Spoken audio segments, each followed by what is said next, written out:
Bom, boa tarde, né? Agradecendo mais uma vez, como a professora Simone nos apresentou aqui, Marcelo Azevedo vai nos brindar com a apresentação, lançamento do novo livro dele, Águas da China, Modernização Chinesa. Agradecer em nome do CEL, Instituto de Economia, todos e todas. Marcelo, mais uma vez, obrigado. Passar a palavra aqui a você.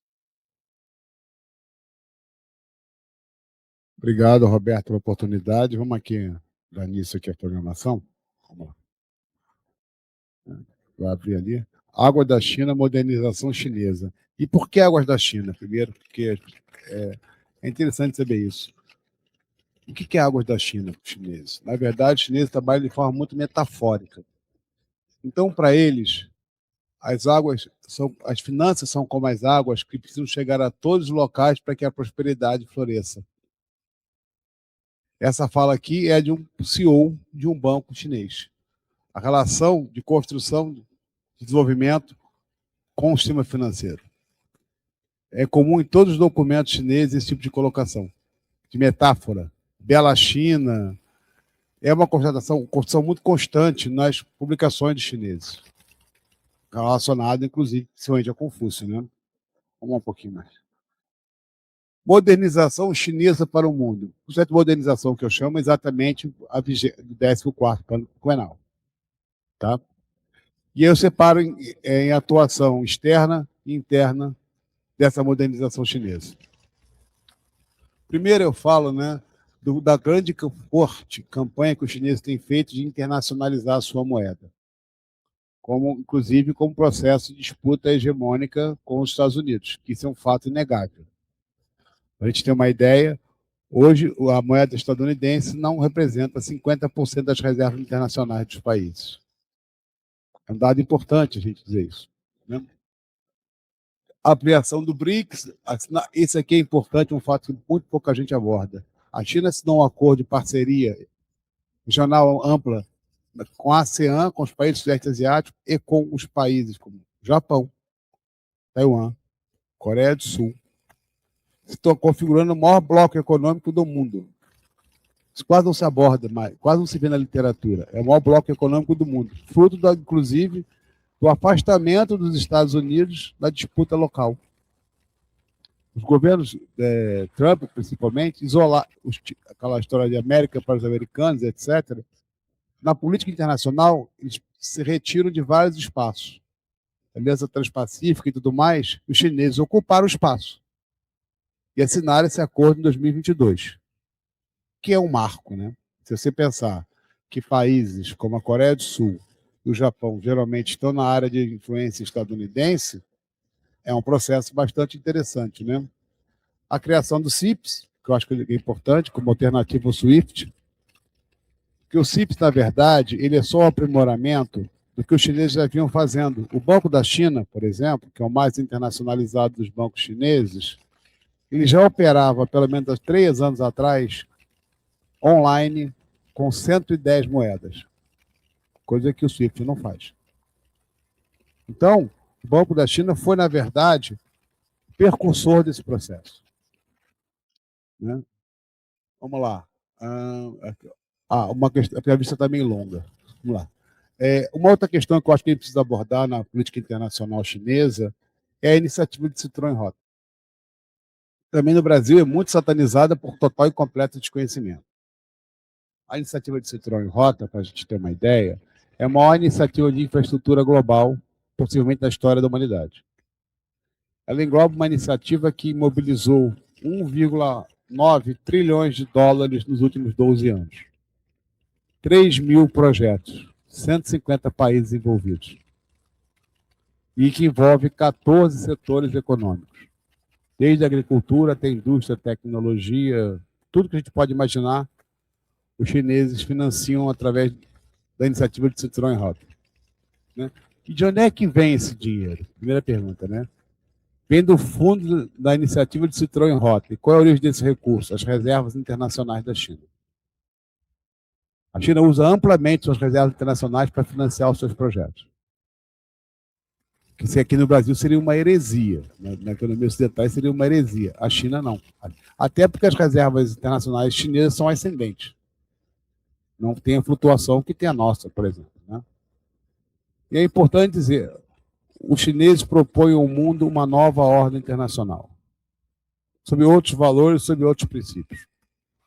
Os chineses querem reformar a ONU, os chineses querem reformar o Banco Mundial, querem reformar o FMI, até a própria OMC. Com outro discurso bem diferente do que a gente tem visto no unilateralismo estadunidense. A China propõe ao mundo uma prosperidade comum, um acordo de ganha-ganha. Né? Não interferência nos assuntos internos dos países. É um discurso totalmente diferente do que faz os Estados Unidos hoje, que ameaça invadir até a Groenlândia, né, para brigar com os pinguins, deve ser. Né? Porque a Groenlândia é o que é. Mas isso é uma disputa hegemônica, e disputa discursiva faz parte de uma disputa hegemônica. O discurso faz parte da disputa de hegemonia, correto? E ela está dada. Não sabemos como ela irá acabar, ou se irá acabar, em que prazo irá acabar, em que condições irá acontecer, mas é inegável que ela de fato está ocorrendo. Ela de fato está ocorrendo. É inegável que... Agora, como vai ser o desenrolar, porque toda disputa hegemônica tem seus avanços e retrocessos, avanços. A gente vê, no caso da iniciativa de Cinturão e Rota, um retrocesso no Panamá, alguns retrocessos da iniciativa na América Latina. Por outro lado, ela cresce aceleradamente na África. Cresce de forma aceleradamente no Oriente Médio. Para a gente ter uma ideia do que a gente está falando, no Oriente Médio, o maior investidor estrangeiro em setor petroquímico do Oriente Médio é a China. Tanto na Arábia Saudita, quanto Israel, no Irã, no Iraque, totalmente, é a China.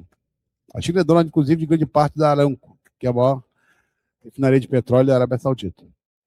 Então, só para a gente ter uma ideia do que a gente está falando, para a gente quantificar, ter uma ideia mais geral, nos 54 países da África, 45 recebem recursos da iniciativa de Cinturão em Rota. Não é qualquer coisa que os chineses estão fazendo. E é importante, assim, eles demonstram, né, seus atos concretos, seus projetos concretos, né, uma outra hegemonia, uma outra propositura de hegemonia que a gente identifica que esteja em curso. Está tranquilo até aqui? Vamos lá. O que acontece internamente na China, né? A minha vista está bem ruim, vamos ver aqui. Centralização do Partido Comunista da China. O partido controla tudo na China e mais ainda recentemente. Para a gente ter uma ideia, como é que funciona o banco público chinês? Você pega um manual chinês, de um banco chinês, a primeira fala é geralmente do presidente do conselho de administração da empresa. CEO, né? O principal CEO da empresa. E o que contém essa fala? A fala contém assim: segundo o pensamento vivo de Xi Jinping, o país tem que fazer isso, isso e aquilo. Dá a diretriz política toda no manual de um banco. Aí vem depois da fala do presidente do banco, que fala dos números do banco e fala de que forma este banco irá cumprir as determinações do governo chinês. É um documento extremamente político. Um documento de 300, 400 páginas, entendeu? Mas que está todo... Você pega, através desses documentos, uma própria evolução sistêmica, através do discurso de documentos. Por exemplo, você pega documentos de alguns bancos que havia contestação sobre seus números, principalmente da Comissão Gestora de Ativos lá de Hong Kong, desaparece. Em 2020 desaparece esse documento oficial, não tem discordância mais nenhum, então acabou, desaparece do manual. E você vê os grandes dilemas e as grandes dificuldades que tem do sistema chinês de operar. Porque eu estava dissetando aula hoje, o sistema financeiro chinês vive de reformas em reformas, mais liberalizantes ou mais estatizantes. No período atual, muito mais estatizantes do que liberalizantes. Né? Vamos lá, a vista está meio ruim. É fundamental dizer assim, a ciência como ciência de governo. Tudo é cientificado. Se tem um partido comunista, mas a ciência, o saber, o investimento em pesquisa é que dita o desenvolvimento econômico. Não é à toa que a China forma muito mais engenheiros que os Estados Unidos, por exemplo. Percentualmente falando, quer dizer, a China é muito maior em número de população, logo vai ter mais engenheiros, mas não é isso, né?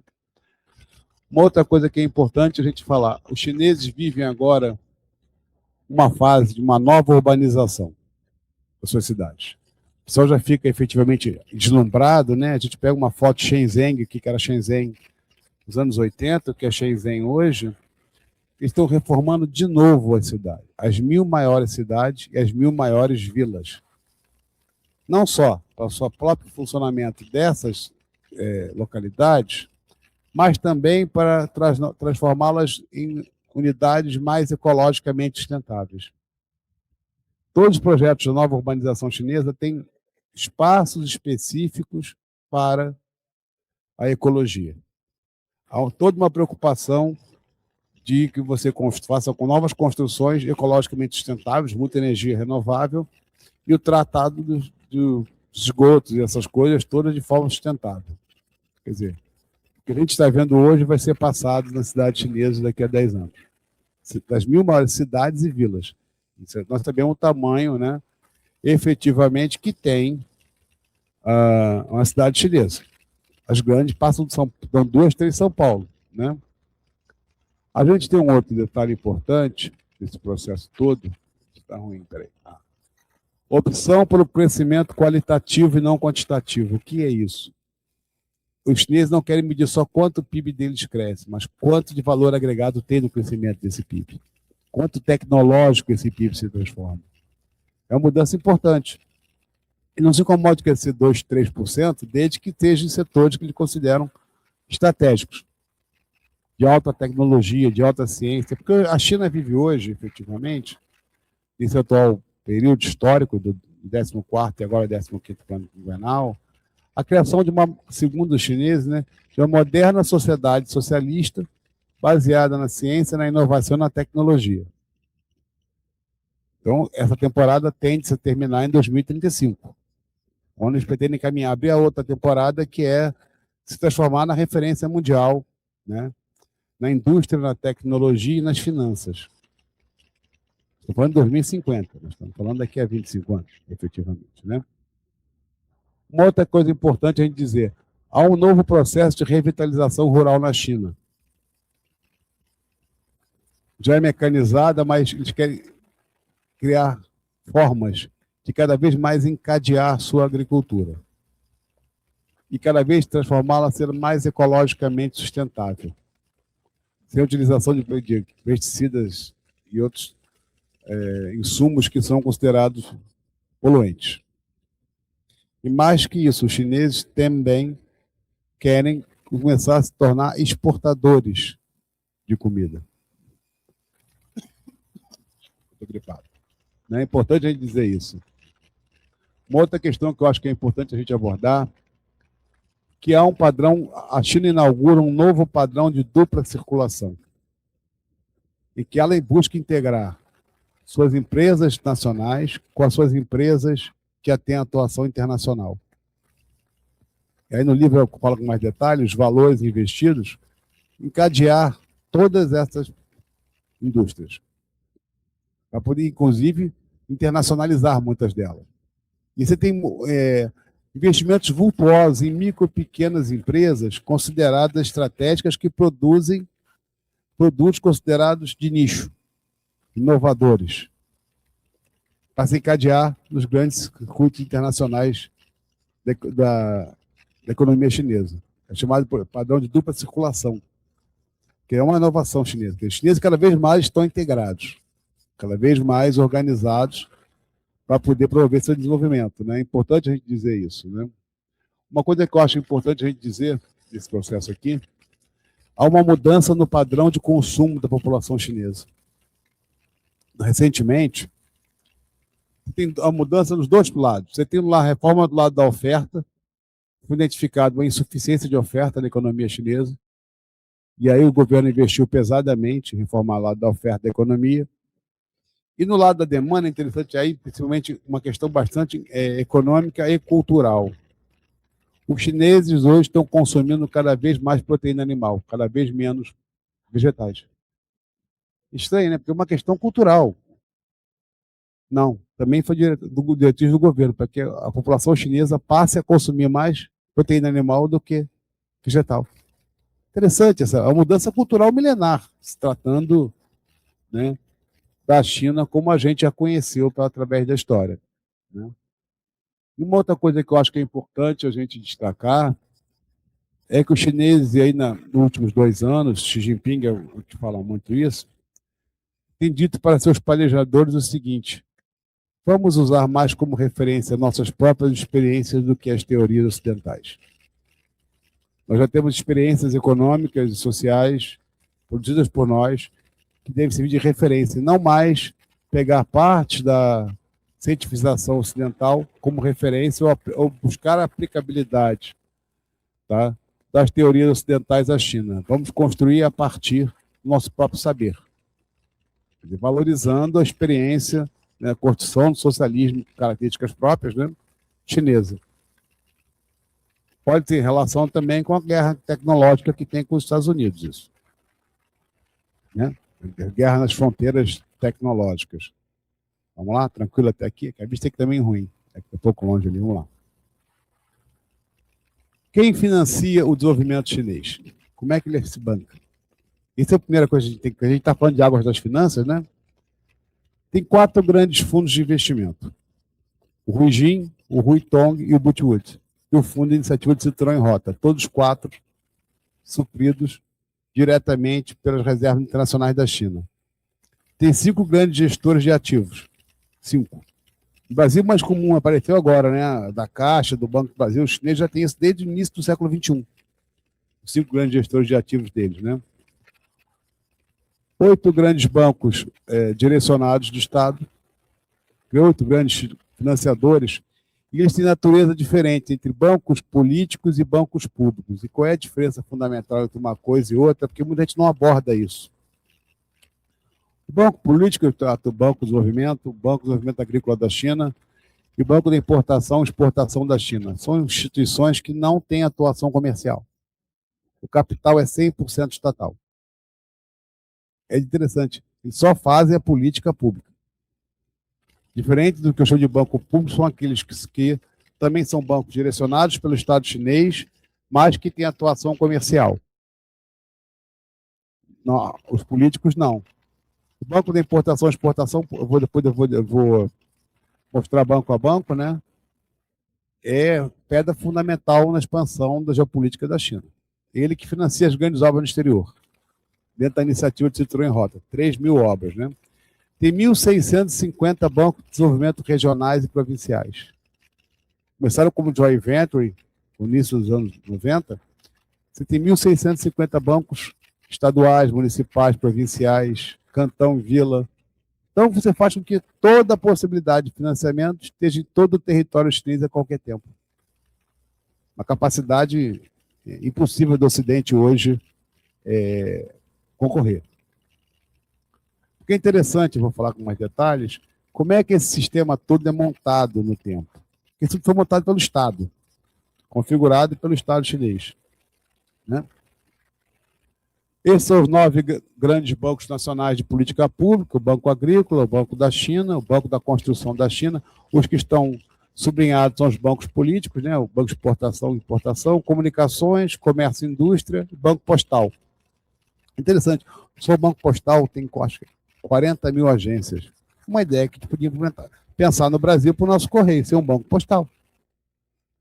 É superavitário se fizer isso, tá?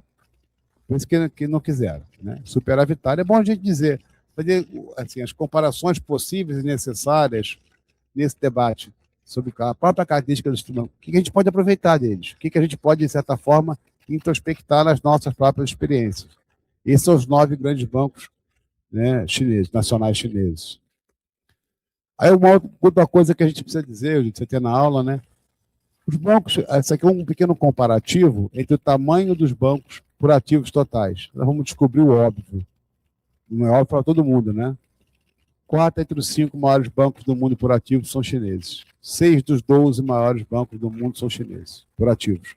Uma estrutura que nem existia há 40 anos atrás. A diferença é absurda. Você pensar, o que era a China? O que era o sistema financeiro chinês? Nos anos 90, hoje é isso aqui. Poderia somar aqui a maior seguradora do mundo, também é chinesa, a Ping Yang. Então, você tem toda uma estrutura financeira na China que, se não é do tamanho dos Estados Unidos, é pouquíssimo menor. Tem tudo que você tem na economia americana, você tem, todos os instrumentos que você tem na economia americana, você tem na economia chinesa, sendo que é dirigido pelo Estado. Interessante isso, né? Se a gente pensar que na década de 90 era um banco popular e 40 mil cooperativas, o mundo de desenvolvimento chinês mudou bastante, certo? Banco Agrícola da China. Vamos agora aos bancos, né? É o maior banco comercial rural do mundo. Não tem nada semelhante em lugar nenhum no mundo. Até para a extensão da China. Ah, mas qual é o tamanho da China na população? Falou, mas não tem na Índia. Não é o tamanho da população que decide isso. Não tem na Indonésia. Então não tem relação direta nenhuma com o tamanho da população. Correto? Você vai falar, mas é banco grande porque tem muita gente. Não tem nenhuma correlação real sobre isso. Olha o que ele financia: industrialização rural, micro e pequenas empresas rurais, revitalização rural. Tudo que diz respeito a atividades comerciais no campo é feito pelo Banco Agrícola da China. Consumo, investimento, é tudo feito pelo Banco Agrícola da China. Se a gente pensar que você tem a gente no Brasil, quem opera crédito agrícola é basicamente o Banco do Brasil, já faz só repassar verba, não tem política pública nenhuma, é só repassador de recursos, digo porque lá trabalhei muitos anos. Olha como um banco agrícola tem um papel estratégico no mundo rural chinês. Essas instituições ajudaram a tirar 800 milhões de pessoas da linha da pobreza. Não é qualquer coisa. E a gente andando um pouquinho mais no mundo rural, Banco de Desenvolvimento Agrícola da China. Ele é a espinha dorsal, ele financia toda a estrutura rural da China. O que no Brasil é um pouco feito pelo MDA e algumas coisas, lá é feito por um banco político do Estado. Né? Que ele faz exatamente construção de moradia, reforma de favela, financia reforma de favela. Um banco financiando reforma de favela. Impensável no Brasil. Acho só com exceção talvez da Caixa Econômica Federal. Né? Ele faz desenvolvimento agrícola abrangente, ele financia a formação de estoques reguladores, tudo com política de Estado, né? E os projetos de ciência e tecnologia agrícola de infraestrutura. Por exemplo, ele financia a criação de universidades rurais na China. Ele financia, inclusive, a criação de indústrias e centros de pesquisa de sementes e defensivos agrícolas. Tudo financiado pelo governo da China. Já que a gente está falando do mundo rural, é interessante a gente dizer como é que a China efetivamente lidou com a erradicação da pobreza absoluta. Como é que funcionou isso? Como é que foi financiado esse processo? O governo da China pegou as regiões mais pobres da China, os 8 piores cenários macroeconômicos, chamou os 8 presidentes dos bancos públicos chineses e deu uma região para cada um. Tirar essa região inteira da pobreza absoluta, responsabilidade sua. E qual foi o grande caminho que eles deliberaram para fazer isso? O processo de industrialização dessas regiões. Processo de encadeamento produtivo, processo de formação técnica, tudo foi financiado para que em 5 anos, quando foi dada essa tarefa, essas regiões tivessem saído da área de pobreza absoluta. E mais que isso, ter uma política constante para que, depois que o projeto fosse implantado, que essas regiões não retornassem à condição de zonas de pobreza absoluta. Foram os bancos chineses que bancaram isso. Industrialização, pesquisa, semente, tudo que você pode imaginar foi bancado pelos bancos chineses, bancados pelo Estado chinês. Interessante esse debate. Se a gente pudesse fazer isso aqui no Brasil, separar as partes mais pobres e falar para os caras dos bancos públicos que tinham que botar dinheiro nisso, os caras acho que não iam gostar muito da ideia, não. Né? Vamos lá. Banco da China é o banco chinês mais internacionalizado, precursor do CIPS. Ele faz crédito imobiliário. Mas o que um banco internacionalizado vai fazer crédito imobiliário? Depois que você tem a crise da Everglades, quebra da Everglades, todos os bancos públicos chineses fazem crédito imobiliário. É tudo. Todos eles fazem sob controle do Estado. Aquilo que corria sujeito às leis de mercado foi praticamente estatizado. Por exemplo, o Banco da China pegou um monte de hipotecas e refinanciou todas elas na China. Todas. Garantir que as pessoas mantivessem os empregos e que também as obras fossem entregues. Interessante isso, né? Tecnologia, indústria emergente, estratégicas e revitalização rural. Mas o que o Banco da China faz de revitalização rural? Tem alguma coisa que está fora do lugar? Não. O Banco da China tem uma subsidiária chamada Fullerton, que toma conta e administra centenas de pequenos bancos rurais na China. Esses bancos rurais foram criados com tecnologia, dinheiro e qualificação profissional dos grandes bancos nacionais da China. Quando eles desenvolvem uma tecnologia, essa tecnologia é transferida aos bancos de menor porte. Olha que interessante, né? Eles criaram. Eu estava dando aula hoje, eu falei, olha, evoluiu de cooperativa rural para banco rural, banco cooperativo, porque o governo decidiu isso. E onde não tinha condições de evoluir, o governo chinês criou efetivamente isso. Quer dizer, um banco que era direcionado a uma política está fazendo todas as políticas do governo. Nenhum desses bancos do China, membros dos chamados políticos, né, fazem só uma política. Eles financiam todas as políticas. Se a gente for pegar as grandes obras de infraestrutura na China hoje, Baía de Guangdong, Hong Kong, Macau, todos eles, de certa forma, aportam recursos nesse projeto. A gente tem uma ideia. Como é o nível de organização do sistema financeiro chinês, de elaboração sobre o sistema financeiro chinês. Todos participam, cada um com uma parte financia mais obra, outra parte financia tecnologia, outra parte faz processo de bancarização, né? Mas todos eles participam dos grandes projetos estratégicos do governo chinês. Né? Vamos dar um pouquinho mais. Opa, passou demais aqui. Voltando. Banco da China. Banco da Construção da China. Parece mais uma Caixa Econômica Federal. Né? Ele faz centralização imobiliária. O que é isso? Na China, você tem um cadastro nacional de imóveis para alugar e vender. Para que isso? Qual é a finalidade disso? Primeiro, como o governo chinês planeja a longo prazo, a médio e longo prazo, o que acontece? Quando o governo detecta que vai haver uma grande mobilização de pessoas para um projeto A, B, C, D, E, ele estima quantas moradias vão ser necessárias.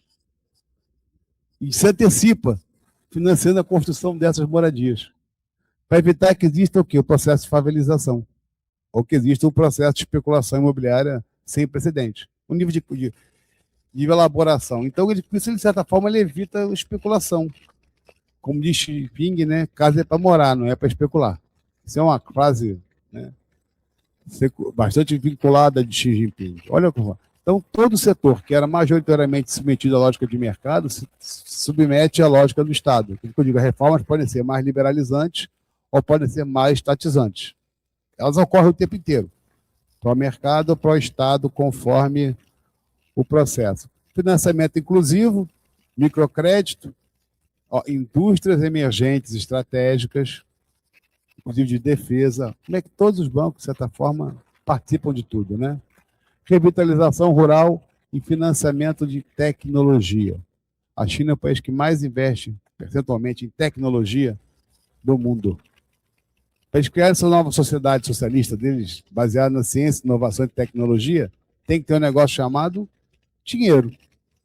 E isso não é o que falta, né, pelo que a gente está vendo aqui, dos nossos amigos chineses. Vamos lá. O Banco da Exportação e Importação da China é um banco político, né? E ele faz o quê? Ele financia a aquisição de tecnologia e produtos e empresas no exterior.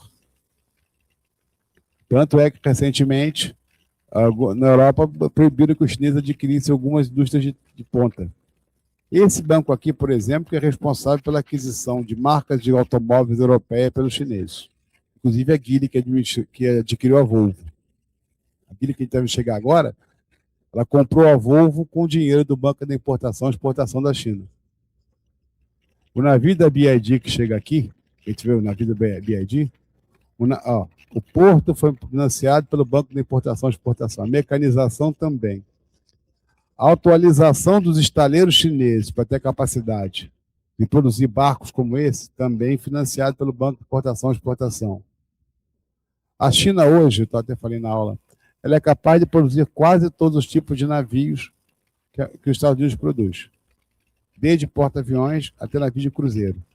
Tudo com financiamento do Banco de Importação e Exportação da China. Inclusive, esse banco financia obras todas dentro da iniciativa de Cinturão em Rota. O Banco da China financia, por exemplo, 1.200 projetos dentro da iniciativa de Cinturão em Rota, e o Banco da Exportação e Importação, quase 900.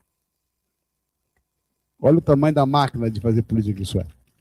Então, projetos de grande vulto, demanda de muita estrutura, é o Banco de Importação e Exportação da China, como banco político que é, financia esse processo, né? É importante dizer. Ele financia também projetos de incorporação, né, e aquisição de pesquisadores de ponta em outros países. Com essa guerra agora dos chips, eles contrataram a peso de ouro um grande cientista japonês, grandes cientistas sul-coreanos, alguns de Taiwan. Então você tem todo um arcabouço montado exatamente pelo que a China é muito forte na exportação de produtos. Certo? Esse tipo de instituição existe em outros países? Existe. Na Alemanha, por exemplo, existe. Na Coreia do Sul existe. Mas não com essa magnitude de valores investidos, nem com essa amplitude de possibilidades. Tá? Vamos lá? Banco das Comunicações da China é o primeiro banco, grande banco comercial da China. Tá? Eu trago alguns números aqui, né? Só em 2025 foram 56.400 projetos de desenvolvimento tecnológico. 760 bilhões de renminbi investidos. Olha o tamanho do investimento e olha a quantidade de empresas que são beneficiadas. Está tudo no livro, né? 416 micro e pequenas empresas chinesas receberam 763 bilhões em créditos do banco. Micro e pequena empresa sendo apoiada violentamente pelo Estado chinês. E aqui no Brasil, eles são proprietários do Banco BBM, um banco pequeno, né? Eles compraram aqui no Brasil. Compraram uma parte e depois compraram todo. É um banco pequeno, muito nichado, tá? Tem gente de alta renda, mas é muito nichado. Praticamente todos os bancos comerciais chineses já têm representação no Brasil. Todos eles. Pequena, discreta, mas tem. Né? Vamos lá. Banco do Comércio e Indústria da China. É o maior banco do mundo. Ele herda as funções industriais e comerciais do Banco Popular da China.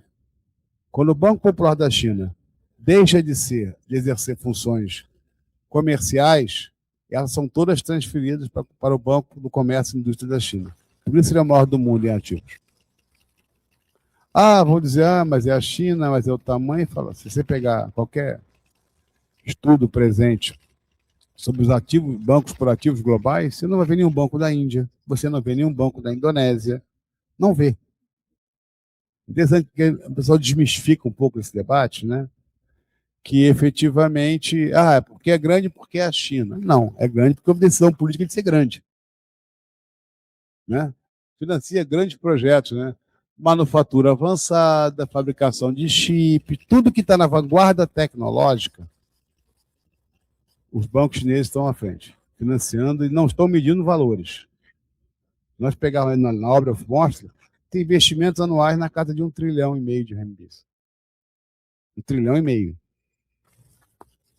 Assim, não há comparação com nada parecido no Ocidente.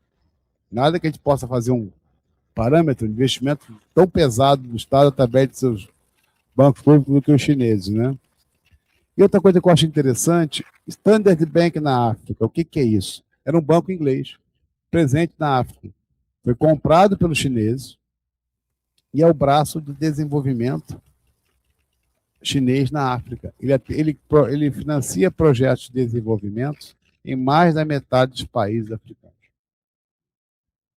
Porque os chineses criaram, efetivamente, quando não compraram, eles criaram, né, instituições financeiras públicas em diversos países da iniciativa do Cinturão em Rota que simplesmente não tinham nem banco de desenvolvimento.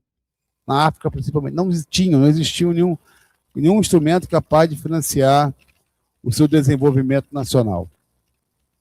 Olha que diferente. Criou internamente pequenos bancos e está criando externamente, dentro da iniciativa do Cinturão em Rota, outros instrumentos de financiamento e desenvolvimento.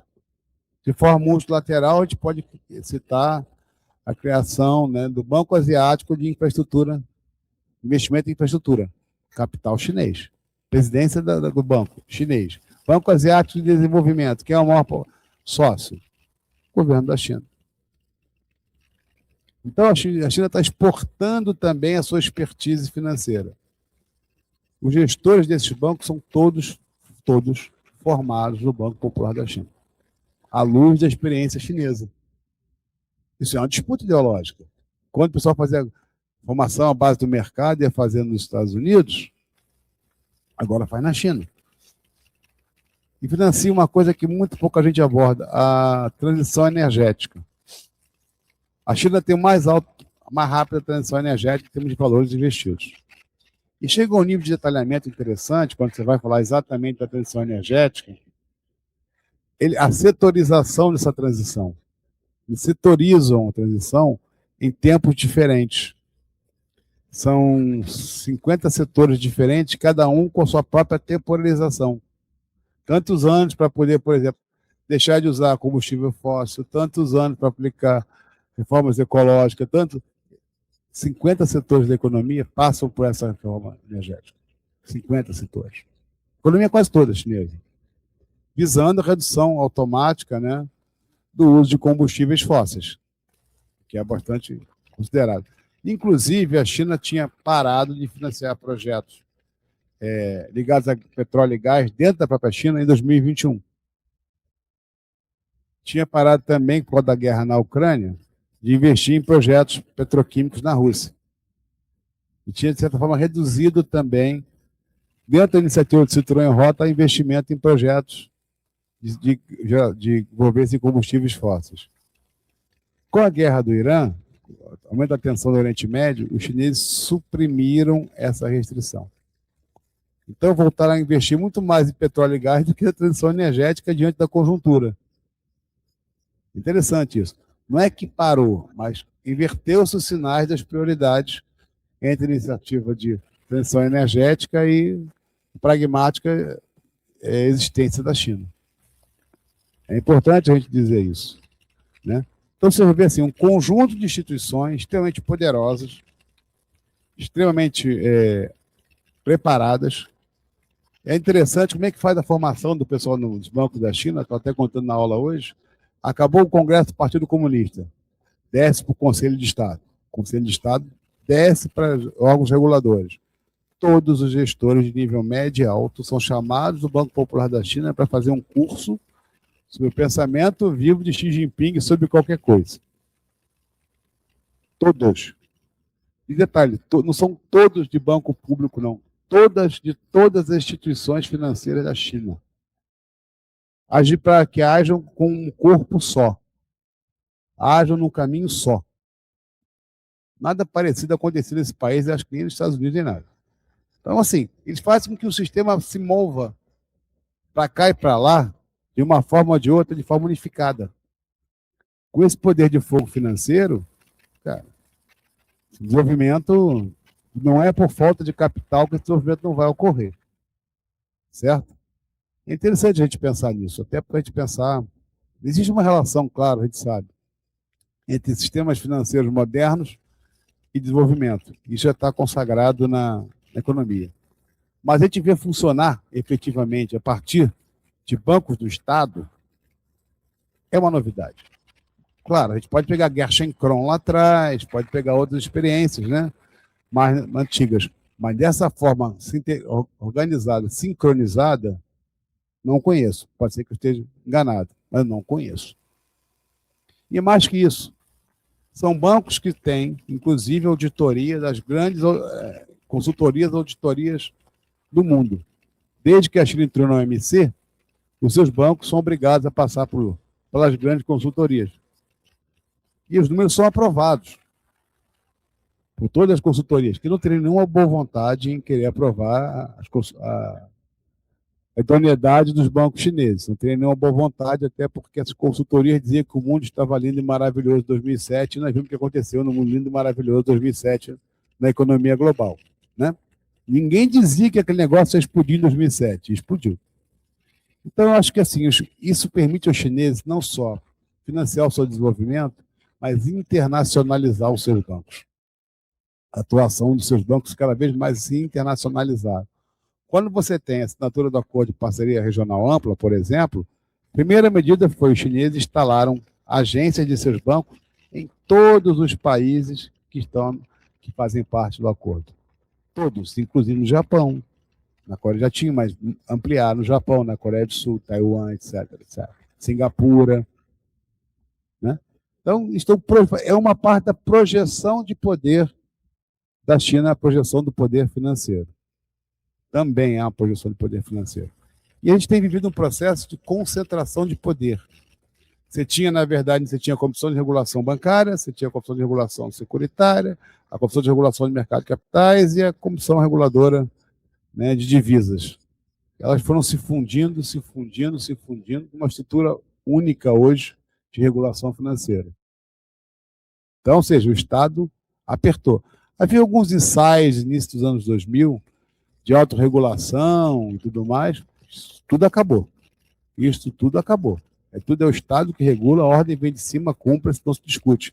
E é interessante, dois assuntos que eu acho bastante interessantes quando a gente aborda o sistema financeiro chinês. Primeiro é a relação que eles têm com um negócio chamado fintech. Fintech nada mais é do que a aplicação da tecnologia às finanças à tecnologia. Quando começou na China, o governo viu, opa, vai dar problema aqui, e apertou muito o controle sobre as fintechs. E lá na China, ao mesmo tempo que ele apertava o controle, ele começou a massificar o uso da tecnologia fintech através de seus bancos públicos, para chegar em locais onde os bancos não chegavam.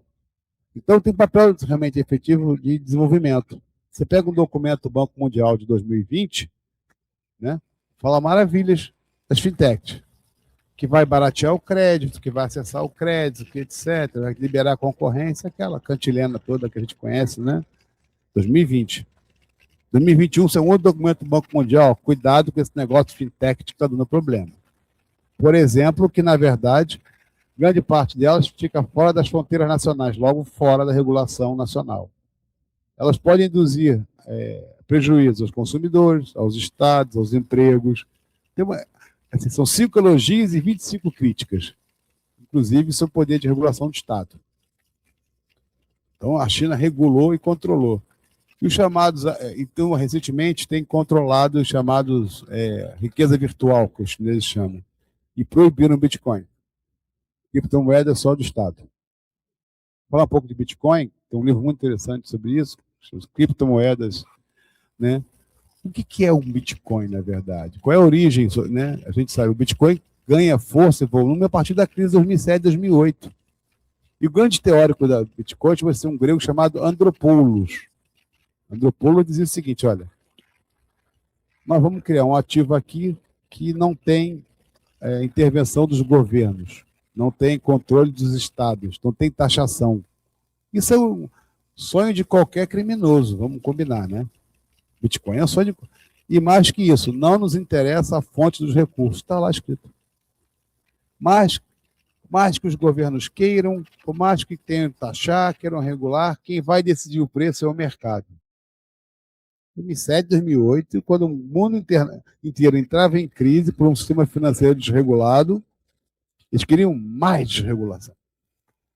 Queriam liberdade para circular livremente dinheiro de origem, no mínimo, sendo generoso, duvidosa. Correto?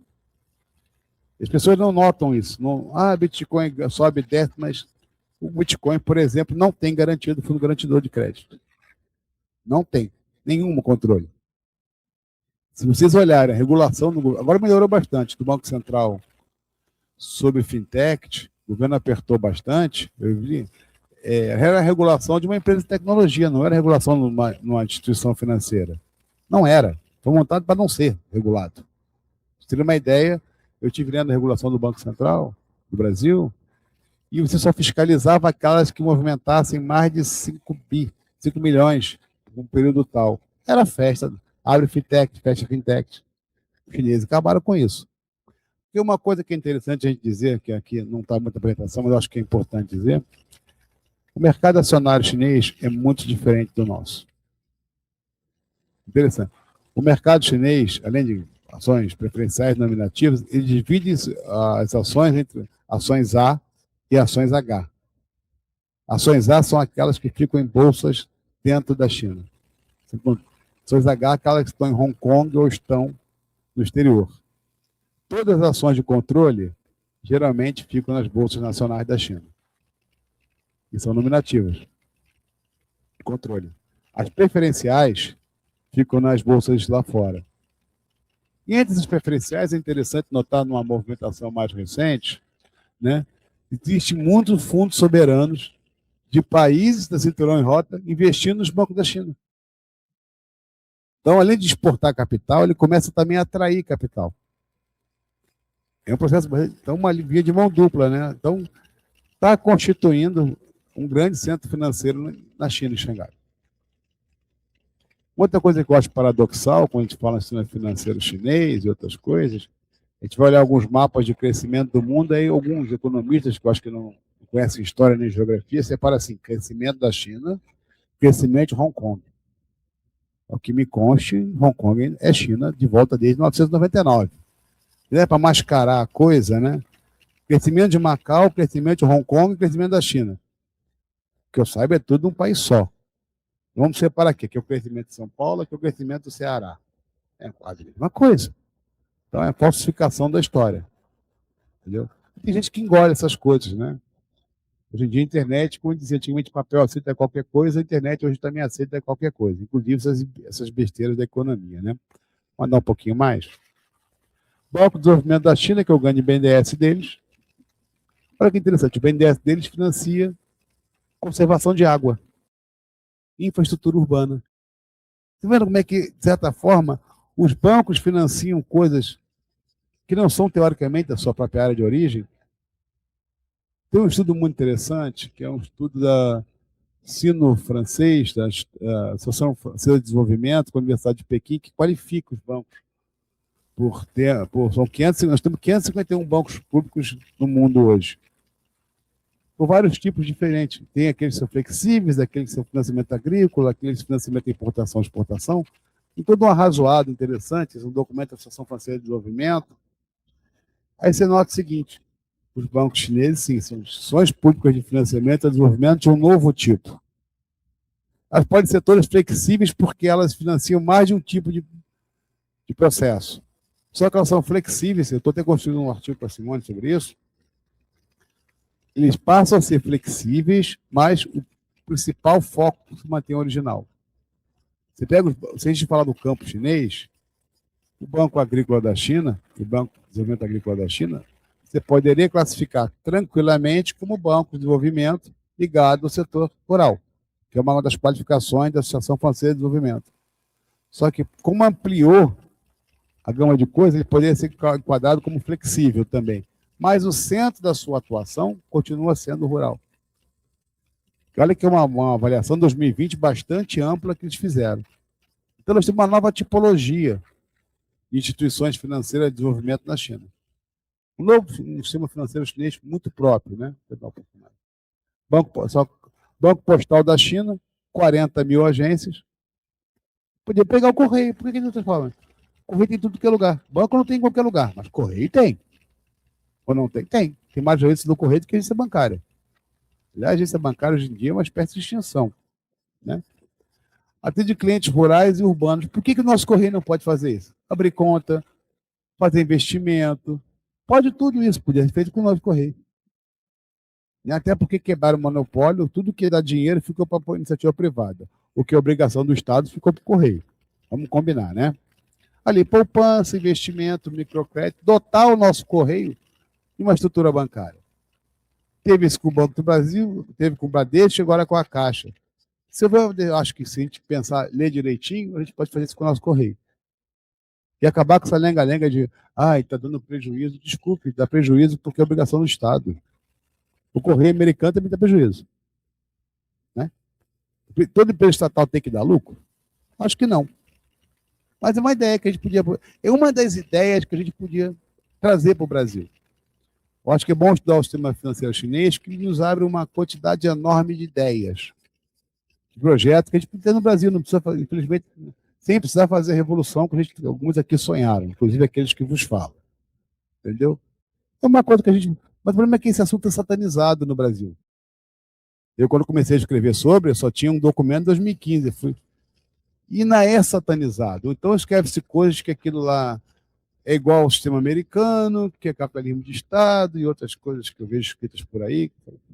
Brincadeira. Mas, assim, o sistema financeiro é muito satanizado, porque é desconhecido da maioria das pessoas. Muita gente não conhece. Nunca ouviu falar sobre. Ou então pega as fontes americanas. Né? Preconiza que cada semana eles vão quebrar. Já estou errando há 20 anos, mas toda semana continua na previsão. E a gente, no Brasil, a gente precisa aprender isso. Como eles financiam, qual é a relação? Retomar o debate sobre desenvolvimento nacional e quem financia esse desenvolvimento nacional. Esse é um debate que não tem feito muito por aí, né? Não tem surgido no mundo da política, né? Vamos lá. 15º plano quinquenal. Então, não envolve. Os chineses estão procurando a automação, autossuficiência tecnológica, a busca pela fronteira tecnológica. Os chineses têm como central, falei até na aula hoje, o desenvolvimento das forças produtivas com características chinesas. Quem faz a transição é Deng Xiaoping. Então, para desenvolver as novas forças produtivas chinesas, eles têm o capital, eles têm os recursos, eles têm a mão de obra. Eles vão cada vez mais organizar o desenvolvimento das forças produtivas para poder aumentar, né, a produtividade do trabalho. Tem a continuidade das tensões, chama Nova Guerra Fria, expansão da demanda interna chinesa, estão o tempo inteiro tentando expandir sua demanda interna, porque os motores da economia são, na China, ou é o mercado externo, ou é a economia interna, ou é aumento da taxa de investimento, ou é a iniciativa de cinturão em rota. Um dado interessante, mais de 50% do comércio exterior chinês já é com a iniciativa de cinturão em rota. Não é com a Europa, não é com os Estados Unidos, não é com o Brasil. Quer dizer, os chineses estão expandindo seu comércio para dentro das suas áreas de influência. Sim, mais de 50%. Pensando no potencial que tem a China. Ser feito pela iniciativa de cinturão em rota, não só fortalece internamente a China, como também fortalece seus aliados dentro da iniciativa, por mais que incômodo que isso crie nos Estados Unidos. Né? Os chineses querem aprofundar a transição energética. Interessante, eles querem aprimorar o sistema de seguridade social na China. Eles chamam de idade prateada na China. Você tem, na verdade, nesse período mais recente, a criação de uma sociedade de direitos econômicos, inclusive, na China. Dando grande enfoque atendimento à reclamação dos clientes. Interessante, né? E atendimento muito focado aos aposentados. Inclusive procurando bancarizar aqueles que estão em asilos e casas de repouso. Interessante. Muitos não têm acesso. Vamos falar a verdade, se a gente pensar bem geracionalmente, mais de 30 anos têm acesso à internet na China, 40 anos, geração. Mas muitos dos pais e avós nunca viram, ou não sabem usar. Aqui no Brasil é igual. Aqui no Brasil é igual, o grande número de fraudes bancárias, fraudes idosas, é porque não conhece o sistema. E na China eles mandaram, a diretriz é, vocês vão visitar as populações mais vulneráveis a golpe bancário. Jovens, idosos, pessoas de baixa escolaridade, minorias étnicas, locais escondidos. Cara, isso é política social na veia. Pega os caras dos bancos públicos e manda para o interior, meu amigo. Você vai visitar, vai passar um mês no Tibete, mostrando ao pessoal como funciona. Cara, isso é uma mudança de paradigma brutal do sistema financeiro. Né? Consumo como principal motor do crescimento, desenvolvimento de alta qualidade, volto a dizer, eles querem ter cada vez mais produtos, mais valor agregado, né? E o novo desenvolvimento urbano da China. Isso é o 15º plano quinquenal que está entrando agora em jogo. Quer dizer, na verdade, ele aprofunda características do 14º plano quinquenal, porque ele não tem muitas rupturas. Os chineses raramente têm grandes rupturas, eles têm adequações às suas necessidades e seus planejamentos históricos. Não tem grandes rupturas. Você vai achar, por exemplo, a questão da transição energética no 10º plano quinquenal, 11º, 12º, você vem numa crescente. É diferente do que a gente acontece. Aqui no Brasil, a gente não tem cultura de planejamento. Se eu não aprendi errado por aqui, o último grande planejamento foi na época do PND, primeiro 1, 2. Vamos dizer que esse negócio de planejamento é coisa de comunista, não é bem assim, né? Primeiro o PND e o segundo não foi numa ditadura comunista. Foi numa ditadura, mas não comunista. Vamos combinar? Né? Até porque as pessoas acham que confundem democracia com liberalismo. Né? Vamos lá. Conclusivas, né? Rapidamente. Vou ler um pouquinho. A letra está meio ruim, tem que trocar os óculos. Primeira coisa, os chineses estão construindo, né? Eu faço sem ler, um sistema financeiro cada vez mais com características próprias. Cada vez mais próprio. Cada vez mais adequado às condições chinesas e com base nas experiências chinesas. Isso é importante a gente dizer. Né? Um sistema financeiro e um modelo de desenvolvimento que tem se mostrado superior ao modelo ocidental. Em termos de crescimento econômico, em termos de promoção do desenvolvimento social, em termos de crescimento do tamanho dos próprios bancos. A gente citar as 3 aqui principais, correto? Então, a gente está assistindo uma nova temporada. Os chineses vão inaugurar uma nova temporada de inovação, ciência e tecnologia, financiados pelo Estado. Que nós no Brasil não temos muito problema de fazer. Os chineses não entraram na brincadeira da disputa de hegemonia. Eles têm dinheiro, têm tecnologia e têm vontade. E tem uma coisa que o estadunidense não tem: paciência. O chinês é assim, 2025, 2050, 2070. E eles planejam para que as coisas projetadas aconteçam. Ah, não funcionou por causa daquilo, não. As coisas acontecem. Foram planejadas por isso. Vamos pensar na sociedade chinesa, já meio que caminhando no final. Nós temos 3 milhões de chineses altissimamente qualificados, intelectualmente, os pequenos gênios, né? Que operam computadores em tecnologia 10G. Já está em 10G na China. O que esses caras não podem planejar? O que esses caras não conseguem projetar? Nada, né? O que esses caras têm capacidade para isso? Estado bancando. Porque a gente tem que acabar com essa história também de que o livre mercado é capaz de prover desenvolvimento. Você conta a carochinha. Né? Nos Estados Unidos, que a gente fala da DARPA americana, que bancava a estrutura toda, a indústria de guerra. Os chineses mostram que outro mundo é possível. Né? Que outra sociedade global é possível. E é bom a gente dizer isso. Outra sociedade global é possível.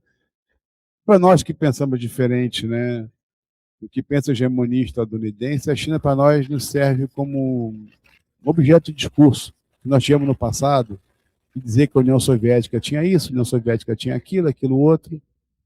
Né? Não se comia criancinha, não, né? A China não se come cachorro, quem anda comendo cachorro é a Coreia do Sul. Né? O povo lá, aquela galera. E hoje a China mostra realmente assim, o socialismo com características chinesas se mostra como possibilidade histórica para a maioria dos países periféricos como nós. Eu gosto sempre do termo centro-periferia, né? Gosto mais do que o termo sul global. O sul global não tem nenhum tipo de, no meu ponto de vista, não tem amálgama conceitual para se chamar uma coisa tão diferente de uma coisa igual, que não é, efetivamente. Nós não somos igual à Argentina, nós não somos igual. A gente gosta de fazer no periférico, não dá glamour, mas nós somos um país periférico. Não estou mentindo, né? Não estou errado, não, né? Então a China nos proporciona muitas coisas. Agora, nós precisamos saber o que nós queremos dos chineses. Tem 1.500 coisas para nos oferecer, conforme os interesses deles. O que nos cabe fundamentalmente é saber o seguinte: dessas 1.500 coisas, o que é que nós queremos deles? O que é que nós queremos que eles financiem? O que é que eles querem? Nós queremos que eles transfiram a tecnologia. O que é que nós temos? Qual é o nosso plano nacional de desenvolvimento do Brasil hoje? Esse é o grande debate que a gente precisa fazer na sociedade. O Brasil quer ser diferente? Quer negociar com a China? O quê? Em que condições? Acho que esse é o grande debate que a gente precisa fazer, que não tem debate de desenvolvimento é um negócio que anda meio sumido na mídia. Mídia não. Mas na economia não tem visto muita coisa, assim, a palavra forte do desenvolvimento. Só crise, Banco Master, Banco de Dízimo, aquelas coisas. Acho que é isso. Acabar com o Xi Jinping. Xi Jinping disse uma mensagem muito importante. Não existe socialismo na pobreza. Se não se tem pobreza, não se realizou a condição socialista. E tem muita gente na esquerda, inclusive, que acha que não, sonha com a reforma, acha a reforma agrária necessária, mas sonha com um país agrário. Não existe socialismo na pobreza. Xi Jinping disse claramente, né, seguindo, inclusive, Deng Xiaoping. Você tem várias. Você pega. Eu tenho um livro sobre Deng Xiaoping, e você vê muito ponto de continuidade entre Deng Xiaoping e Xi Jinping, separados por quase 40 anos. Fio de continuidade política entre um e outro, né? Acho que é isso, galera. Obrigado. Vamos para as perguntas. Excelente exposição aqui. Nos mostra também a densidade do livro e das discussões, né? Acho que é uma grande contribuição também para o debate brasileiro, né? Um livro em português, né? Com várias fontes em mandarim, né? Então você traz essa perspectiva que é muito importante para entender um pouco a estruturação do sistema financeiro chinês e a atuação, né, dos grandes bancos públicos e políticos, né, na China no financiamento doméstico e internacional, né, que é essa perspectiva que está cada vez mais se colocando, né? Então, vou só colocar mais, acho que duas questões, já tem muitas reflexões aqui para o Marcelo depois fazer uma espécie de síntese, né? Dois comentários, Marcelo. Acho que o trabalho mostra o quão depende. Na verdade, duas faces da mesma moeda, né? O desenvolvimento econômico, social, né? E o seu financiamento, né? Na verdade, essas coisas precisam caminhar conjuntamente, né? Os colegas já fizeram perguntas, né, sobre como um pouco compatibilizar isso. Você comentou, né, no Brasil a dificuldade, né, primeiro né, dos dois lados a gente tem dificuldade, tanto para ter um plano nacional de desenvolvimento quanto para o financiamento, né? Mesmo que a gente tiver o plano, a questão do financiamento também vai ser uma questão. E daí, nesse sentido, né, eu gostaria de te ouvir um pouco o que os bancos chineses, né, aqui a gente tem, né, a questão, as taxas de juros elevadíssimas, né, e daí a gente, se a Selic já é elevada, as taxas bancárias, né, com spreads altíssimos, são exorbitantes, né? Então, tudo se torna mais difícil, inclusive nos bancos, né, de desenvolvimento, que tiveram, né, alguns períodos, né, de uma postura mais neoliberal, etc. Né? Então, tem toda essa influência política. Né? Então, como você olha dentro dessa coordenação, né, quase uma orquestra, né, que funciona de maneira muito organizada, né,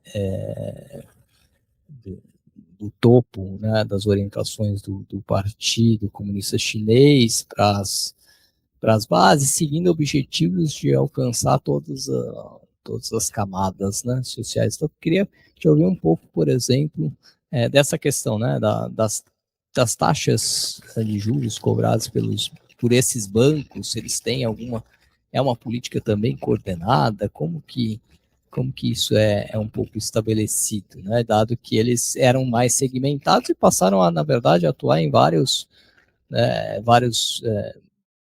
mercados comuns ou projetos comuns, muitas vezes até complementares, como você sinalizou ao longo do tempo e ao longo de pouco tempo, né? A gente está falando de poucas décadas, né? Não é um histórico tão grande assim, né?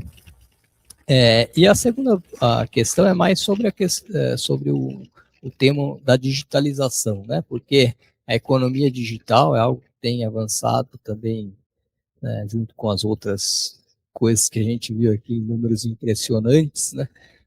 Mas essa é uma postura ainda mais recente, né? Se a gente pegar após 2006, né? Passa também tá explícito nos planos quinquenais chineses, a inovação tecnológica, essa liderança no médio e longo prazo também nos setores estratégicos. Então, a economia digital cresceu e cresceu nas zonas rurais também de forma assim impressionante. Então, eu queria te ouvir um pouco como que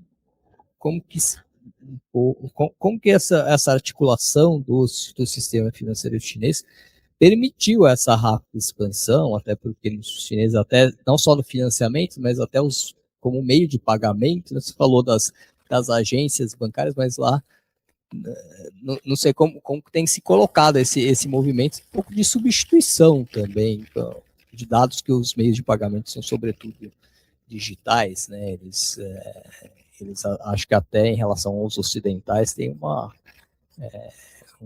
pioneirismo, né, nesse sentido, né? Uma grande expansão dos meios de pagamento digitais, né? Então, eu queria te ouvir um pouco sobre essas questões. Agradeço mesmo.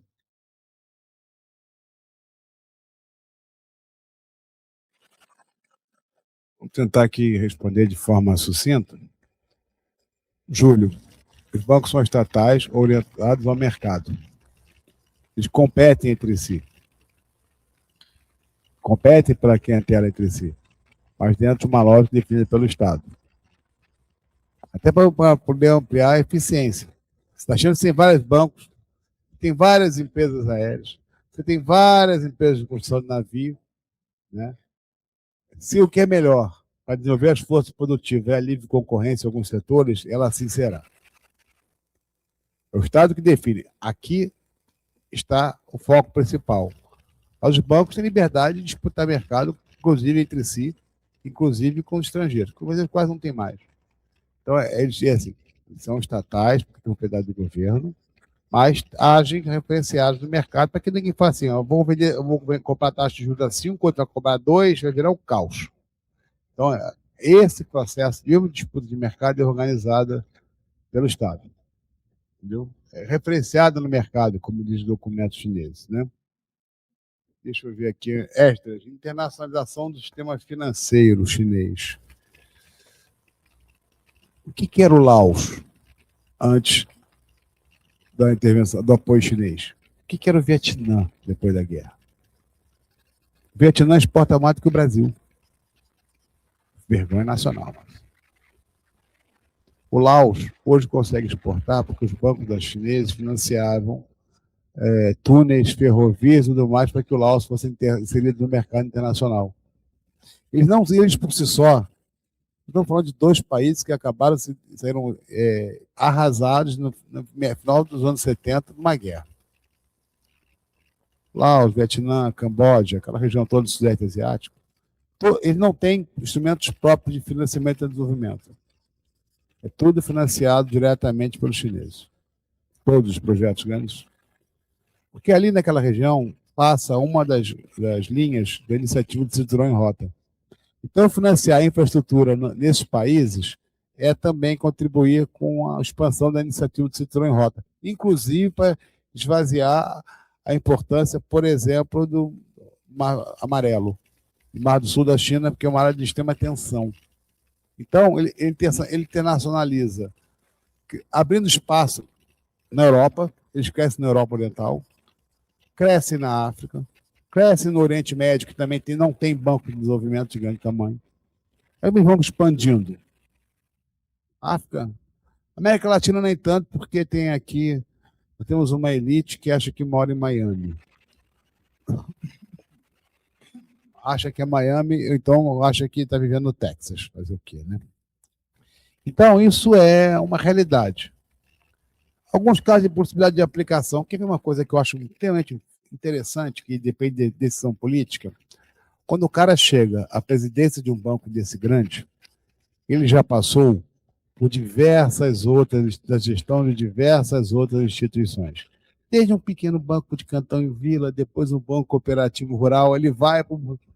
Então, ele faz uma carreira bancária que ele conhece o sistema como um todo. Conhece todo o funcionamento do sistema por dentro.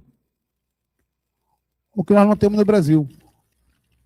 Presidente do carreira, eu sou do Banco do Brasil. Toda a diretoria do Banco do Brasil é oriunda do Banco do Brasil, alguém indicado por forças estranhas. A Caixa Econômica é idem. Não tem, e aí vamos falar assim, não tem nenhum, o Brasil não tem nenhuma capacidade de pegar os seus grandes bancos nacionais, sentar aqui e vamos discutir funcionamento do setor público brasileiro. Não tem. O Banco do Brasil não conversa com a Caixa não conversa com o BNDES. Conversa com eu falo assim, organiza uma atuação conjunta entre esses bancos. Não organiza. Então, você tem um problema concreto. Os bancos, às vezes, todos os bancos são ausentes da mesma região, ou todos estão presentes onde podia ter um só. Você tem buracos de sobreposições. Então, acho que é uma coisa que a gente podia pensar no Brasil. O cara vai começar no banco pequeno público, vai, sabe, acumular expertise. Senão nós temos uma estrutura financeira pública que não conversa entre si. A não ser projetos, programas específicos, não dialoga entre si. Não conversa. E os caras não conhecem uns dos outros. O cara, quando passa por várias instituições, ele tem várias vivências. O cara já conhece desde como funciona o pequeno até quando funciona o grande. Até porque muitos bancos grandes são proprietários dos bancos pequenos. Então, você fecha todo um ciclo de formação profissional altamente qualificada, que nós não temos no Brasil. Então, o Banco Brasil faz o que quer da vida dele, que o Banco Governo manda, a Caixa faz o que quiser, os dois irmãozinhos não se dialogam, vivem se bicando, não dialogam, e o pai governo simplesmente não consegue reunir os dois irmãozinhos para conversar, nem trocar experiência, nem trocar ideias. E aí nós ficamos com o financiamento, tem um buraco. Além da questão do financiamento, um buraco no financiamento público brasileiro, que o BNDES sozinho não dá conta, o Banco Brasil não dá conta, a Caixa Econômica não dá conta, o BASA não dá conta, o BRB não dá conta, etc. Não dá conta porque você não tem política integrada de financiamento e desenvolvimento. E aí nós temos lacunas em setores estratégicos do Brasil de falta de desenvolvimento. Isso é um fato. E podia ser resolvido sem uma revolução comunista. Bastava ter um pouco mais de entendimento de que é um processo de desenvolvimento de banco público, né? Acho que isso tem que ser dito. Né? Vou pegar, gostei muito da quadra da história da crise ambiental.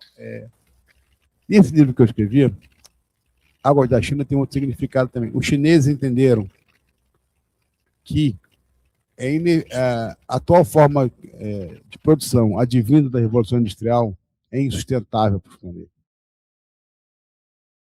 Mas, mesmo assim, os chineses têm que manter uma economia que cresce 5 a 10% ao ano. Então, assim, a demanda industrial chinesa é muito elevada. Então, os chineses têm feito uma transição energética, primeiro, assim, tensionada, principalmente porque tem que gerar energia. Mas, ao mesmo tempo, não é só uma transição energética, é uma transição ecológica que envolve, por exemplo, reurbanizar a China. Por exemplo, água potável para toda a população, esgoto para toda a população, despoluição de rios. Você pegar todas as políticas que eu até escrevi um artigo para princípios, que deve sair no fim do ano, sobre isso. Então, é um conjunto de políticas. Agora, não dá para a China só fazer isso, o Japão continuar fazendo o que quer, os Estados Unidos fazem o que quer, a Europa faz o que quer. Esse termo de transição energética não passa nos Estados Unidos, que se não é a primeira potência industrial, é a segunda, que polui feito louco. Na Europa faz de conta que não existe, o Japão faz de conta que isso não é com eles. Então, você pegar os países industrializados, quem efetivamente está pensando de forma planetária? É a China, com todas as limitações. Todas as limitações. Tanto é que eles fazem planejamento de transição energética setorial. Setor tal, tem que se adequando. Eles vão, de certa forma, eliminando também aquelas empresas que são poluentes e que estão ultrapassadas tecnologicamente. Porque ao você obrigar a adequação energética de um setor industrial, aquelas empresas que não tiverem mais para onde desenvolver-se, ou não tiverem condições de se modernizar, vão ser fechadas. Há um darwinismo industrial na China em curso. Certo? Agora, é um processo extremamente complexo. Porque, assim, você tem que tomar cuidado para você não matar a galinha dos ovos de ouro, que é a indústria chinesa. Ser melindroso.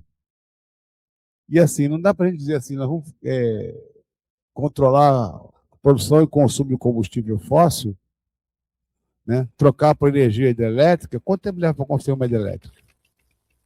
Quanto tempo, por exemplo, no Brasil, vamos falar aqui no nosso quintalzinho. Qual é a capacidade hoje nossa de trocar a nossa fonte energética por painéis solares, por exemplo? Nós temos indústria para isso? Para fazer um processo massivo? Não. Até porque nós vamos barrar na iniciativa privada que é dona da energia. Certo? Na Europa não se fala nisso. Estados Unidos não fala. Então, assim, é uma série de condicionantes realmente preocupantes, mas a China está tentando fazer, acho eu, né? Posso estar sempre enganado, uma transição energética possível diante da sua condição histórica, diante da sua quadra da história em que ela vive. A Rússia está se lixando, porque está em guerra. Então, assim, o que sobrou de país industrial que divide esse ideário hoje de transição energética? Você não tem parceiros nesse debate. Não tem. Eles fazem o que é possível, considerando que são um país que está, se não é a primeira economia do mundo, é a segunda, está sob tensão de uma possibilidade de uma disputa geopolítica muito pesada. E aí depende, para fazer guerra tem que ter combustível. E aí nós não temos ainda, infelizmente, a energia elétrica não nos permite andar armados como os chineses precisam. Tanques, caminhões, aviões, energia. Infelizmente a tecnologia não chegou ainda, espero que chegue. Então isso é uma realidade concreta que a geopolítica impõe. Não acho que a China está na quadra histórica errada. Eu acho que eles podem estar na quadra à frente da que nós estamos vivendo. Eles estão planejando 2 quadras à frente em relação ao que hoje acontece. Os chineses planejam para 50, 100 anos. Os chineses têm claro que esse modelo de desenvolvimento da Revolução Industrial vai comprometer a existência da humanidade. Isso tem claro em documentos deles, eu reproduzo no livro. Mas sabem das dificuldades que tem na conjuntura adversa, como a gente está vivendo, de guerras aqui, a gente tem conflito no Oriente Médio, problema aqui, problema ali, fica um tanto quanto difícil, né? Eu acho que a gente tem que ver o que é possível. Mas eu acho assim, a gente assumir, quem de nós aqui, eu deveria imaginar que há 5 anos atrás, ou 10 anos atrás, a gente ia ver carro elétrico no Brasil. Nenhum de nós. Nenhum de nós. Um pouco mais atrás, 20, 30 anos atrás, a não ser filme de ficção científica, de que nós íamos discutir, no Brasil, por exemplo, o maior número de carros serem vendidos sem carros elétricos. A transição ocorre a passos lentos, contraditórios, mas inexoráveis, acho eu. Agora tem que ter alguém mais que colabore, porque só os chineses diminuindo a produção de carbono e tudo mais, e as indústrias, inclusive no atual governo lá do psicopata de Platão, né? Poluindo. A casa é igual para todo mundo, não dá para um só limpar a casa, os outros 4, 5 está sujando o tempo inteiro. A casa não vai ficar limpa nunca. É isso o fato. Nunca. A civilização ocidental não está convencida de que ela tem que parar de fazer o que ela faz. Destrói primeiro e quem sabe um dia ele conserta. Os chineses nós não queremos ter que consertar, nós queremos evitar que a casa fique suja. Aí tem diferença de sociedade, né? Tem diferença de concepção de mundo. Tem uma filosofia por trás. Os chineses são uma civilização de mais de 5.000 anos, bem mais antigo que o próprio cristianismo, inclusive. Então, assim, a civilização chinesa tem outros fundamentos, outros princípios. Só que ela não toma conta só da casinha, né? Meus irmãozinhos que gostam muito de sujar a casinha, principalmente estadunidenses. Adoram sujar a casinha, e principalmente se for no terceiro mundo, eles acham que é tudo normal. O capitalismo, ele destrói a natureza. Isso os chineses dizem. Atual modo de produção, baseado na superprodução, está comprometendo o planeta. Interessante, porque a autocrítica do próprio modelo que o China adotou. A autocrítica do processo deles mesmo, concorda comigo? Então, eles fazem uma autocrítica, mostram a finitude dos recursos humanos, naturais, e apontam uma saída. São 3 processos bastante ricos. Mas, assim, tudo na China demora. Demora, mas eles sabem onde quer chegar. Não é o mercado que decide. É o Estado que planeja, o governo que opera, os bancos que financiam, todo um conglomerado de agentes políticos e financeiros que permitem isso. Se a gente pegar o número global, pode fazer uma outra analogia. A pobreza no mundo diminuiu em tantos por cento. Mas quanto desse tantos por cento não é a China? A China tirou pobreza absoluta diminuiu 1 milhão, 1 bilhão e 200. 800 foram na China. Entendeu? Como é que você trabalha isso? Eu acho que é um debate muito importante que é muito pouco apropriado pelo Brasil. Porque tem uma forte resistência ideológica, né? Tem pessoas que acham que o negócio é sair queimando mesmo e os outros que se danem. Aí é filosófico e societário, e aí a economia não resolve muito bem essa parte da filosofia, da sociedade, também fica mais no campo das ciências sociais, né? Sociologia. Espero ter respondido a sua fala. Vamos ver se o que faltou aqui. Se eu esqueci alguma coisa, me lembre que estamos aqui batendo papo entre amigos, né? Taxa de juros na China, 2, 3% ao ano. Por quê? Porque você não tem, primeiro, capital do Estado. Certo? Tem cliente, banco tem, mas o grande fonte de recursos é custo zero, é do Estado através das reservas internacionais. Dependendo do tamanho do setor que entrar em crise, é taxa zero, é taxa negativa. A capacidade deles suportarem uma política dessa é muito grande. Transfere para recuperadoras de ativo, segura, retoma. Então, tem uma capacidade de mobilizar a taxa de juros, tarifa e tudo mais. Inclusive, Xi Jinping disse há pouco tempo que os bancos têm que conceder mais coisas para o povo. O que é isso, claramente? O significado é menos juros, menos tarifa, mais investimento público. E não é diferente do Brasil, que as pessoas ficam... Os bancos brasileiros, como a gente conhece um pouco de economia, né, operam dos dois lados do balanço e aquelas coisas todas, né? Vai ter que capta de um lado e aplica do outro. Eu fui bancário e disse, a gente compra dinheiro e vende dinheiro. Bancário faz só isso, compra dinheiro e vende dinheiro. O colega não gosta quando eu digo isso, mas é verdade. Bancário é igual qualquer outro comércio, compra dinheiro e vende dinheiro. Na China, compra dinheiro é barato, porque é dinheiro do Estado. É política de Estado. A fonte é do Estado. Então, você não fica tensionado com o cliente que quer uma rentabilidade muito alta, porque não vai ter. Não manter a taxa de juros também estimula que o cara pegue o dinheiro e invista. Não faça agiotagem contra o Estado, como faz no Brasil. Então, a taxa de juros é muito mais baixa que a nossa aqui. 2% ao ano. Dependendo do setor, 3%, 1,5%. Porque vamos combinar que as nossas taxas de juros aqui beiram a pornografia financeira, né? Vamos combinar que é uma pornografia financeira. Digitalização, isso é interessante. A China está digitalizando. Sabia outra coisa interessante? Quem está financiando a digitalização de todas as gestões chinesas, os municípios, são os bancos chineses. Quem está digitalizando a vida, permitindo que os entes federados chineses possam ter digitalização dos seus processos, são os bancos chineses. Olha que interessante. Porque muitos municípios na China, assim como no Brasil, não têm a menor capacidade de digitalizar os seus processos, arcaicos, papel. Não. Lá, a digitalização de todo o sistema público de gestão foi financiada pelos bancos, até porque eles têm tecnologia para isso. Ao mesmo tempo, que é interessante, eu estava fazendo um outro debate outro dia, o número de funcionários bancários dos 8 grandes bancos do Estado chinês é de 1.940.000. Metade dos bancários da China trabalham em grandes bancos nacionais. E não diminui. Mesmo com toda a tecnologia, você não tem desemprego em massa na categoria bancária. Por quê? Porque eles readequam essas pessoas, não só nos bancos, mas nas indústrias, a desempenharem outras funções. Por exemplo, aquela de visitar os idosos em casa, atender os velhinhos. Entendeu? Tudo não passa de uma decisão política. De usar.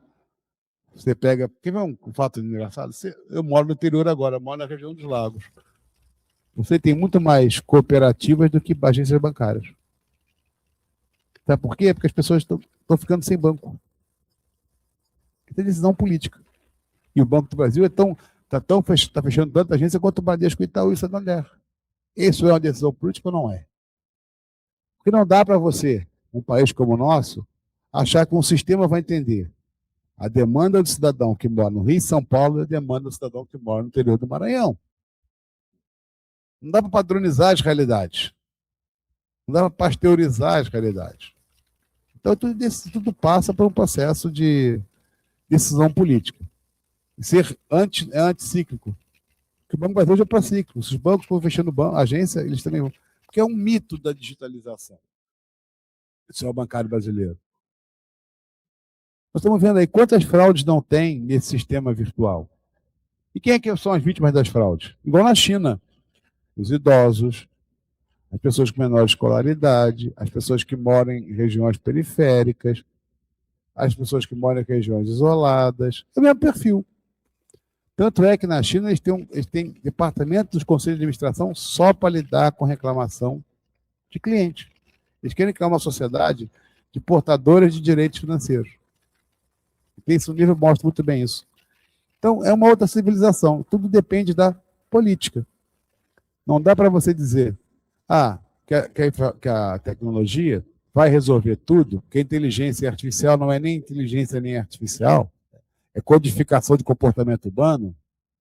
A inteligência artificial nada mais do que codificar o comportamento humano. A inteligência artificial codifica os nossos comportamentos. Assim como a gente é jovem há mais tempo, né? Fazia aqueles cartões de perfurar. Uma coisa, só que da forma muito mais moderna que tem hoje. Mas por que as pessoas hoje, cada dia mais, sofrem golpes financeiros? Porque não tem banco para perguntar. Eu tenho amigos que trabalham no Banco Nativo, eu falo assim, Marcelo, 90% do que para na agência é golpe financeiro contra pobre, contra pessoas periféricas, contra idosos. Vem cá, para que servem os bancos? Os bancos são uma concessão pública, ou não são mais? Então, acho que isso é uma política. Eu acho que a digitalização é um fato, acho que a economia avança cada vez mais para ser digital, mas existe uma parcela assim, da sociedade que não está pronta para isso. Por não ter acesso à educação, por vários motivos, não está pronta para isso. E cabe ao Estado se preocupar com isso. Porque essas pessoas estão perdendo salário, estão perdendo direitos, perdendo casa, perdendo tudo, porque você não tem um amparo do Estado. Essa questão do mercado financeiro precisa ser regulada, porque do jeito que está, é insuportavelmente. Só mercado, mercado, mercado. Taxa de juros beirando a pornografia. Sistema financeiro fazendo o que quiser. Né? Eu vou lembrar do Minsk, né? A crise econômica é inerente ao capital, da natureza do capital. Está no Minsk, se eu não li errado, posso ter enganado, mas acho que é isso que o Minsk escreveu, né? Então, esse é o debate que a gente precisa fazer sobre que sistema financeiro a gente quer. Para quem e para quem. Alguém me perguntou sobre autonomia, não foi? Vou responder. Redução da economia. Nós temos um problema econômico sério para resolver nesse país, que é um debate que deve ter 100 anos. Se eu estiver errado, você me corrige, professor. Há 100 anos nós debatemos se esse país ia ser um país que ia crescer pela via industrial ou pela via do agro. Na época do Getúlio Vargas, se eu não estou enganado, eu acho que eu estudei isso em algum lugar por aqui. O Brasil continua optando em crescer pelo agro. Então, retoma um debate que tem 100 anos. Getúlio estava certo. Pode pela indústria. E agora o Brasil acha que o agro é pop. O agro é o setor mais subsidiado do país. É algo que emprega 5% da população brasileira. Não é 10% do PIB. E tudo, eu acho que assim, a agricultura tem que ser subsidiada, tudo bem, mas tem que ter um limite.